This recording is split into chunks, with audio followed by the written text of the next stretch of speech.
I hope you can hear me. When someone gets there, hear me, let me know. Because it's live down at Georgetown. I don't know if you know Georgetown. It's sort of an extension of Pennsylvania Avenue from in front of the White House. If you keep going west, you run into a little yuppie place called Georgetown. And they have a waterfront area here that's really pretty built up. Georgetown University is over this side. And Georgetown was the first sort of nightly shopping, but it sort of lost its. Now it's just students and tourists or something, and there's more hip areas now, like where I live, and even other places. So that's where it's all starting or ending, or it just grew so much. Downtown Washington D.C. during the Obama administration brought in like 50,000 yuppies, young people in their 20s and whatever, who worked with Obama, and they opened 1,000 restaurants. Yeah, but it used to be only Georgetown. Now it's on the other side of the White House, and even north of the White House, where all these things are popping. Oh, I don't know. You see the title here is so many people. I think now are jobs are terrible, right? We have huge unemployment. We don't know when that's going to come back. And the jobs you had, I mean, particularly with lower income jobs, the high-powered jobs, if you have a PhD in engineering, you'll be okay. Those are trying to survive, and that's about half the country or more, that are in that situation. So I think this is a real time of reckoning. And one of the options I feel is, of course, and it's always been an option, I'm starting your own business. But the stuff we have in our head about what we need to start a business is really, that's one way to do it. But I think there's so many other ways to do it. And I think now, particularly, it's easier than ever to start a business if you don't think of it as a business. You're just trying to make money at home. That's a business. And even the business programs that have money now, that's enough. You don't have to have an LLC. You don't have to do all this kind of stuff. And the hardest thing is really getting customers.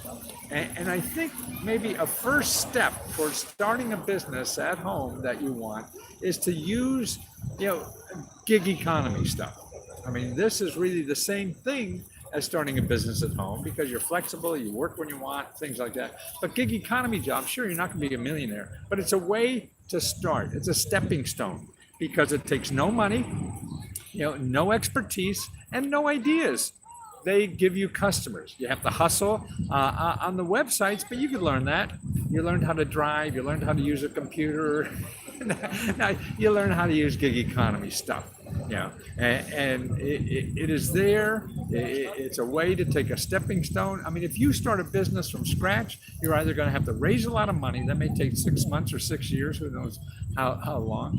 You're going to have to figure out how to get customers. That will even take longer, before you're getting income and maybe making a profit. I mean, that is way down the road, usually in starting any business. That's right. The gig economy is way to have all the benefits of having your own business, which is freedom, do it from home. Your boss is, doesn't tell you what to do every second. And you're making income at home from day one. See? And that's why I think anybody who hasn't started a business before, even if you have started a business before and they're not successful, start testing some gig economy jobs.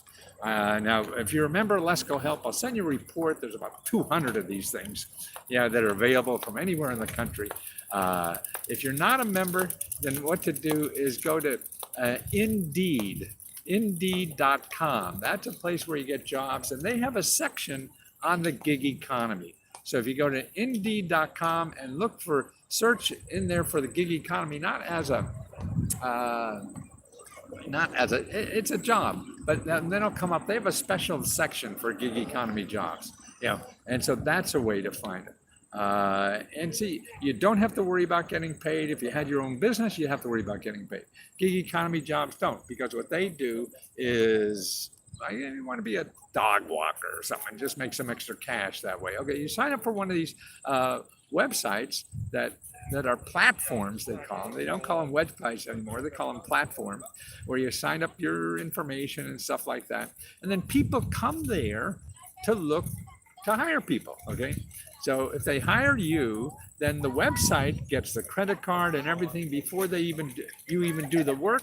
So you're guaranteed to get paid. See, and it's the easiest way to start making money at home. The downside is you won't be a millionaire. The downside is it's going to take some effort to use the platforms to figure them out because everyone is different, whatever, and that's okay. It'll take you a hell of a lot more to figure out how to make money with a business, or you're going to get sucked in with somebody on the internet says, just give me $3,000 or whatever, and you'll be making money at home by next Thursday.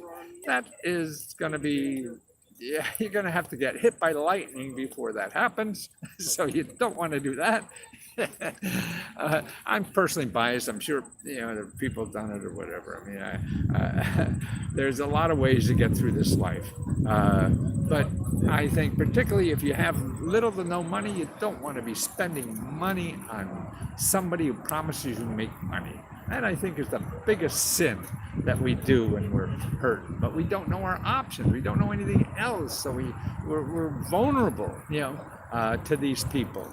That know what to say to trick your brain into you giving them money, and you can't compete with them. It's like playing football against the NFL. No, you're lucky if you can get a game at the local sandlot and compete. You can't compete with these marketing people. They're just too goddamn good, and they have an answer for everything because they work 24 hours a day just trying to think of what to say to get into your pocket. It's like men who go out on a date. They're trying to think of what to say to get into her pocket. That's probably a terrible joke. But I think it's a little funny. But it brings it home. I mean, that's why you can't compete against somebody who's thinking about this 24/7 and you always say, oh, I think I'll do this. And because they think of ways that the magic words that are going to make you take out your wallet from them. So what to do, use these gig economy jobs. And again, I say, if you're a member of Let's Go Help, I have a brand new report that tells you everything. And see, if you're worried about like the legal stuff, or how do you write off your kitchen and your car and your business expenses, you have legitimate business expenses now as a gig economy. That's why I see even new stimulus packages. The new stimulus packages are for businesses as a gig economy. So if there's any new stimulus packages, and even the old ones are available to get money because you're a gig worker. I mean, that's a freelancer, that's being an entrepreneur, that's being in business. And truthfully, I think we're just going to do more and more of that for a long time, because companies don't want to hire people, and they don't want you to, have to marry you and give you benefits and all this kind of stuff. You have to just survive. I mean, may not be long term, it may be. But the most important thing is that you pay rent next month, that you put food on the table, you pay your car payment so you can get around and do shit in life. That's what you're in. I mean, you're not looking at a 20-year plan now. I mean, if you are, that's fine. That's another way to get through. But I think first, your house is on fire, your basement is flooded, you got to go down the basement and start pumping water. Don't start shopping for housing. You got to take what you have. Is trading stocks a gig economy? Trading stocks is gambling. You want to gamble? Fine. That would not be considered for stimulus packages for businesses. Maybe there's somewhere you could stretch it, but I don't know. I mean, you want to do that. To me, that's not, I can't help you with that. I mean, if you want to do something like that, investment, don't go anywhere is going to teach you that. That's another thing. If you really think that you can make money that, go to a meetup.com, and they have investor groups all around the country that are free. They'll teach you how to do this for free. It's people already doing it. Don't give somebody money to teach you how to invest because they know the jargon and you don't know bananas. You go and talk to people like you need an uncle who's already doing it to tell you. And that's what these meetup groups are are friends or people, local people already doing this stuff, and they'll help you for free to do this. But truthfully, before you do that, you should find out a way to get real income, because that's throwing the dice, man. And you know that. We all know that. Some people make money at it, and it's sort of like going to Vegas. The house is going to win.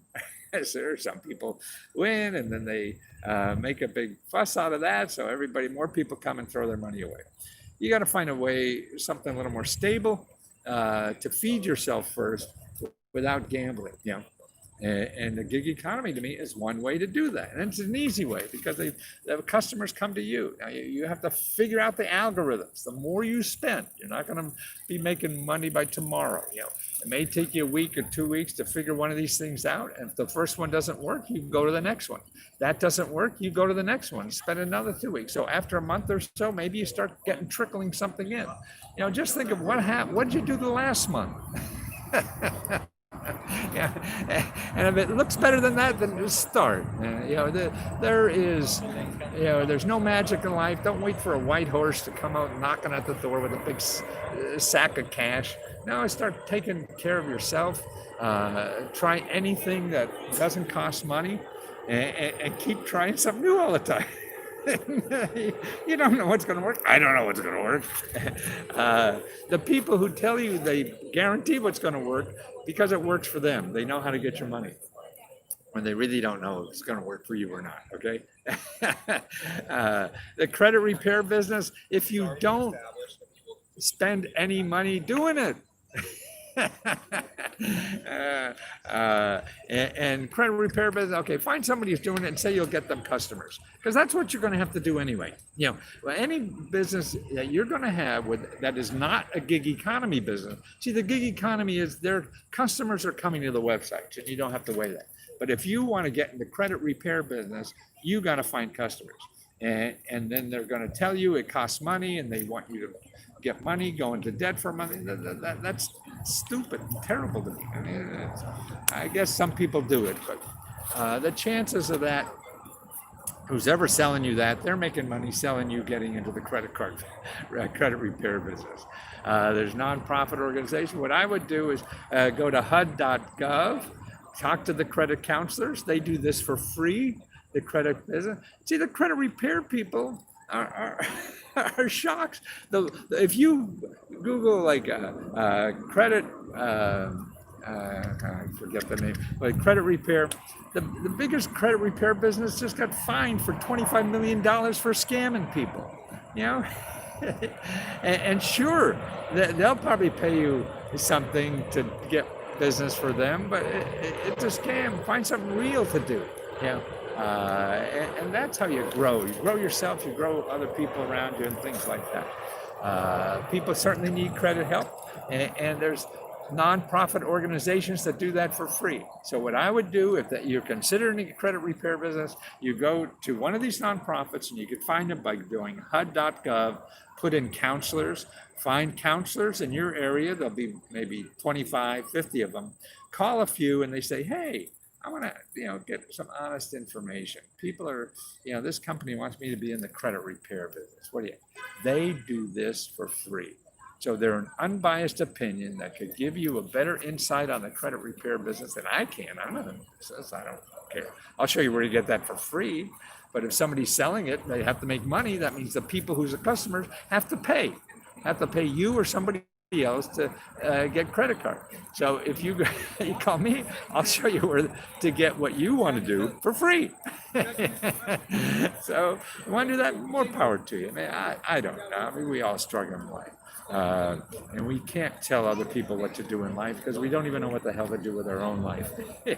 So I think none of us have the audacity. What gives us the audacity to tell somebody else how to run their life?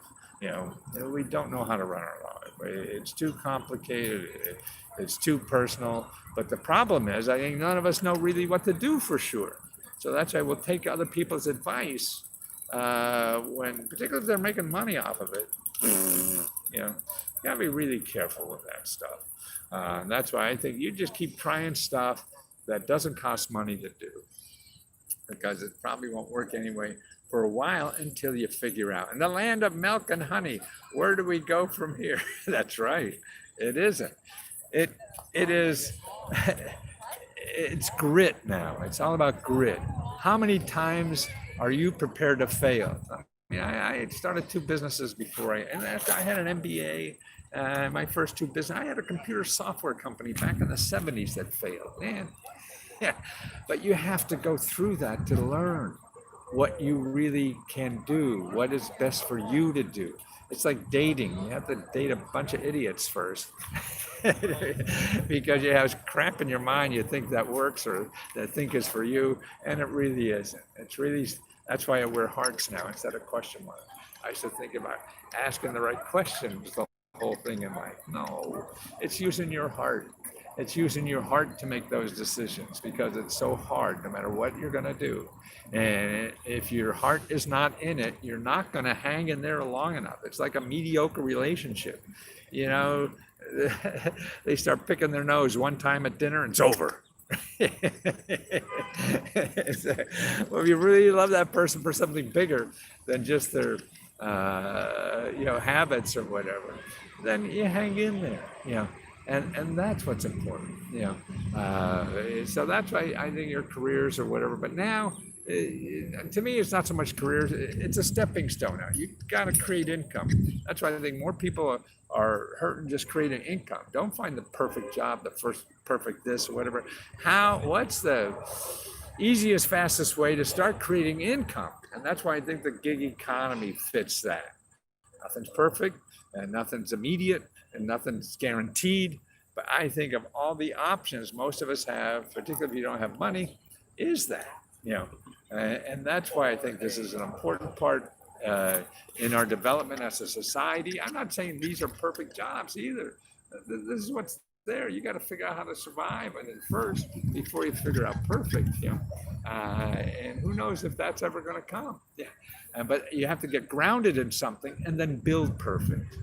That's what I think life is getting grounded so you can take care of yourself to build perfect. Don't start building perfect that maybe not come to fruition in 1 year, 2 years, 3 years, 4 years, 5 years. I mean, like my last business now, it took me about 10 years to figure this stuff out. So that's why, but you need to live and survive in the meantime. So forget perfect, learn how to get, the easiest hustles now, I think, is in the gig economy. You're not going to be a millionaire, but you need that income to support yourself. So you put food on the table, pay your bills, and you get some of that worry out of your brain. And it's for any age. It doesn't matter if you know how to use a computer or not. Go to the library. They'll teach you how to use a computer if you don't know how to turn one on. If you're a member, I'll send you that report that is, huge. And it must be 200-300 sources on this. If you're not a member, then go to Indeed.com and look. They have a whole section on just gig economy jobs. So they're in there. There's a lot of these gig economies now are advertising in places like Indeed. So they're setting up separate sections just for this. It costs no money to look for a job on Indeed or find the gig economy jobs. So that's a way to do it. So again, I'm biased. Don't trust me. But there are options. These are options you have to do. If you have a better option, good for you. And I don't mean that condescendingly. I mean, really, that's great. But a lot of us don't anymore. And there are options out there, but if you Google the stuff about getting a job or anything, you're just going to get people who want to get your money. Promise you to start a business at home. Don't Google how to start a business at home. Do not do that. Because you're just going to run into people that want to sell you something. What to do is think about it, go to the Small Business Development Center to help you think through a business.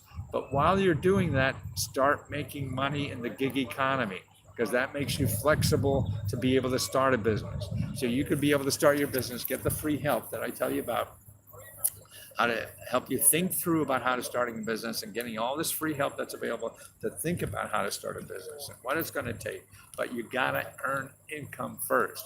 So start doing that. If you have no source of income, No matter what business you start, it's going to take longer, harder, and more expensive than you ever thought about. And so you have to protect yourself at the downside because we don't have room for error.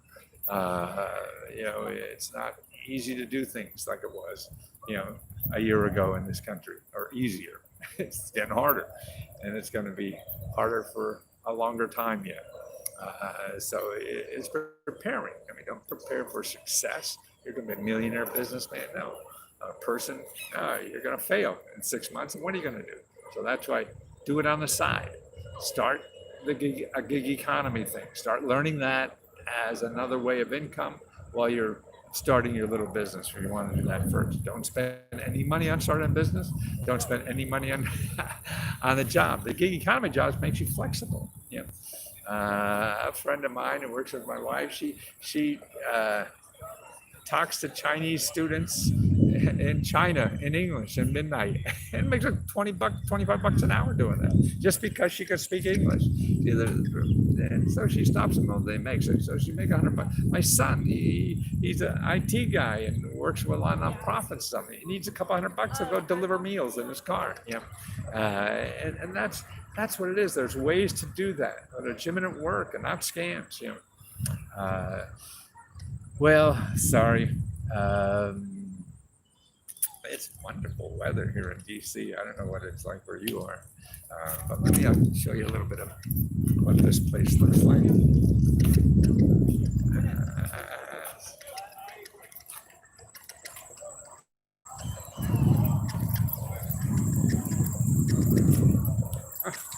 Let me get it out a little further. Hi.